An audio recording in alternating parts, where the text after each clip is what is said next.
আসসালামু আলাইকুম, কেমন আছেন আপনারা সবাই? আমরা তো আলহামদুলিল্লাহ ভালো আছি। তো আজকে হচ্ছে আমাদের বাসা থেকে হচ্ছে মসজিদে বা আশেপাশে আত্মীয়-স্বজন সবাইকে ইফতার দেওয়া হবে। এর জন্য আয়োজন করা হচ্ছে। কাটা-বাছা সকাল থেকেই শুরু হয়ে গেছে।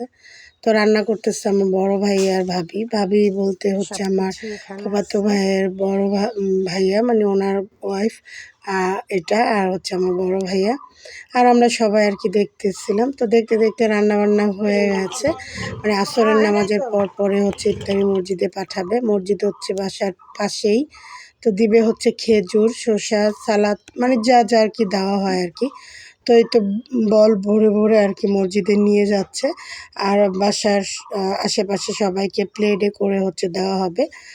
তো এই তো সব রেডি করা হচ্ছে আর দেওয়া হচ্ছে। তো আমরা হচ্ছে বসে বসে সবাই হাতে হাতে আর কি কাজ করতেছিলাম, যে তাড়াতাড়ি যেন এই আজানের আগে সব কিছু রেডি করে দেওয়া হয়। তো এই তো সবাই ভালো থাকবেন, সুস্থ থাকবেন, সাবধানে থাকবেন, আমাদের জন্য দোয়া করবেন। আমরাও সবার জন্য দোয়া করি, আল্লাহ যেন অনেক ভালো রাখে।